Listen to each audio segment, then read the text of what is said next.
Bonjour et bienvenue, voici notre tour d'horizon économique, géopolitique et boursier. Nous sommes le vendredi 1er avril et pour comprendre comment tourne la planète finance, c'est sur la bourse au quotidien et nulle part ailleurs.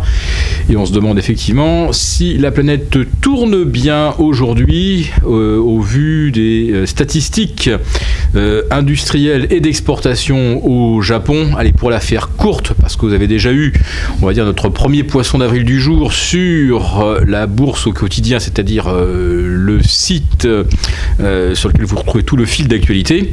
Donc le rapport Tankan au Japon trahit un net ralentissement conjoncturel, une chute de près de 2 points de la production industrielle, une baisse encore plus spectaculaire des commandes à l'export.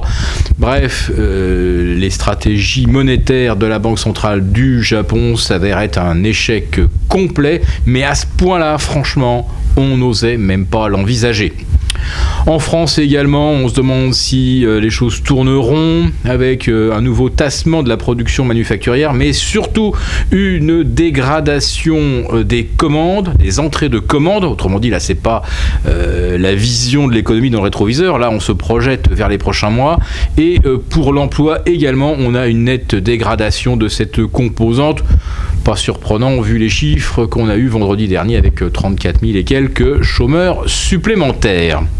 Alors j'aurais pu vous réserver un troisième poisson d'avril, mais là vous n'y auriez pas cru dès la première phrase. Les banques américaines ont réalisé un splendide premier trimestre. En fait, ça fait des semaines que je vous dis qu'il n'y a pas de volume, que les marchés ont rebondi dans le vide et que lorsqu'ils avaient baissé, ça avait mis quand même pas mal d'investisseurs sur la touche. Oui, des volumes très creux et je craignais effectivement que ça se ressente au niveau des activités de trading des banques et je voyais bien une baisse d'activité entre 20 et 25%. En fait, hier soir, nous avons eu les vrais chiffres. Et alors là, tenez-vous bien, on est à moins 31,5% d'activité sur le trading chez Morgan Stanley, on est à moins 33% chez JP Morgan et on atteint même les 35%, les moins 35% au Crédit Suisse.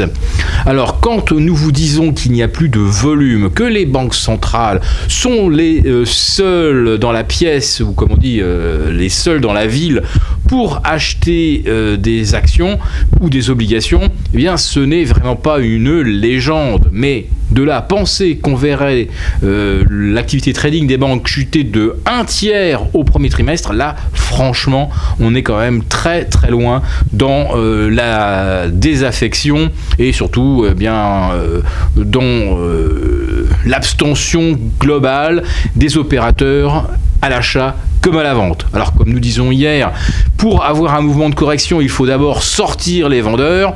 Nous vous disions hier que les acheteurs sont également sortis. Eh bien aujourd'hui, nous en avons la preuve éclatante. Alors, le trimestre a très mal commencé sur les places européennes, mais que dire du début de l'année fiscale japonaise avec un indice Nikkei qui a perdu en séance jusqu'à moins 4%, qui au final perd 3,55, ce qui n'est quand même pas mal. En Europe, on est à moins 1,5.